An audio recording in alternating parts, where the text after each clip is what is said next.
90s के actress के बारे में बात करेंगे जिनकी बोल्डनेस की चर्चा तो हर जगह थी ही थी, साथ ही साथ उनके पर्सनल लाइफ की भी चर्चा काफी फेमस रही है। तो आज हम इस एक्ट्रेस के बारे में बात कर रहे हैं जिनका नाम है ममता कुलकर्णी। ममता कुलकर्णी का जन्म 20 अप्रैल 1972 को एक मराठी ब्राह्मण परिवार में हुआ था और उन्होंने कहा एक इंटरव्यू में कि उन्हें तो बॉलीवुड में आना ही नहीं था, बस उनकी मम्मी की इच्छा थी कि वो एक एक्ट्रेस बने, इसीलिए वो एक्ट्रेस बनी और बॉलीवुड में एंट्री लिया। तो उन्होंने अपनी फिल्म इंडस्ट्री की शुरुआत एक तमिल फिल्म ननबर्गल से की। यह उनकी क्या उसको बोले टैटू किया था। साल 1992 में उनको हिंदी फिल्म में भी एंट्री मिल गई और बॉलीवुड में उनका काम स्टार्ट हुआ। जैसे तिरंगा, मेरा दिल तेरे लिए उनके फिल्में रिलीज हुई।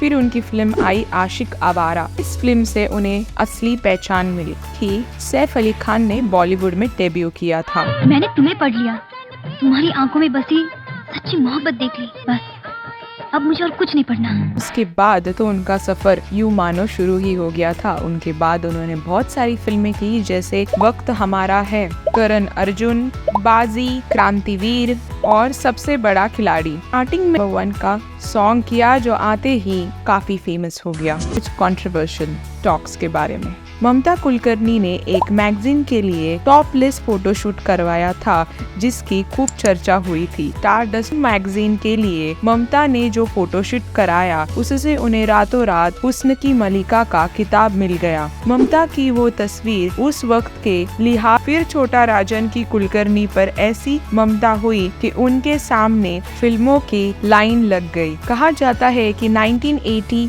से 90s के दशक में छोटा राजन का बॉलीवुड इंडस्ट्री में एक ऐसा खौफ था कि उसके इशारों पर फिल्मों में हीरो हीरोइन को रोल मिलता था। क्या सुनाना चाहते हो?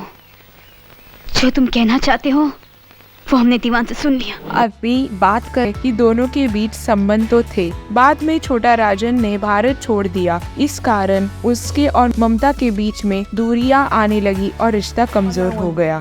थ्रू माई एक्सपीरियंसेस कि मुझे मालूम नहीं था कि एक सामने वाला प्रोड्यूसर आ रहा है, ये A ग्रेड का है, B ग्रेड का है, C ग्रेड का है। I didn't have any knowledge.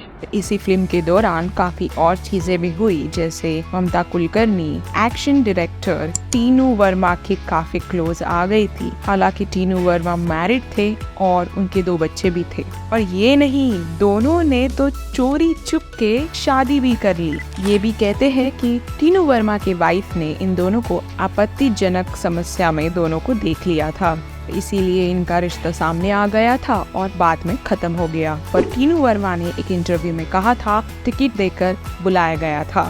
In Bollywood stars के साथ ममता भी यहाँ पर पहुंची थी। उसके साथ साथ इस पार्टी खत्म होने तक सारे एक्टर्स को, बॉलीवुड स्टार्स को रिटर्न गिफ्ट्स काफी महंगे देने लगे और जो वहाँ पे रिटर्न गिफ्ट दे रहा था उसका नाम विकी गोस्वामी था। विकी गोस्वामी और कोई नहीं, छोटा राजन का ही आदमी था। कहा जाता है कि विकी का रुतबा भी कम नहीं था। मुंबई फिल्म इंडस्ट्री उसके इशारों पर नाचा करती थी। इलीगल एक्टिविटीज में उनका नाम काफी आया था। उनके कुछ इलीगल एक्टिविटी के वजह से उन्हें जेल भी हुई और 25 साल की सजा सुनाई। कीमत 2000 करोड़ रुपए है।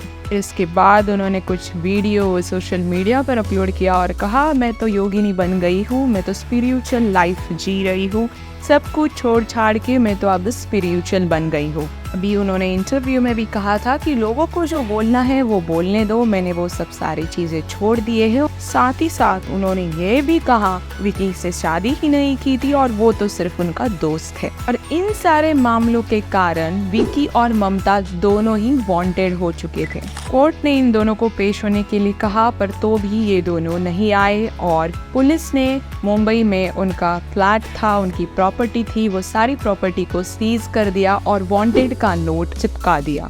अभी फिलहाल तो वो दोनों भी भारत में वांटेड है, पर ममता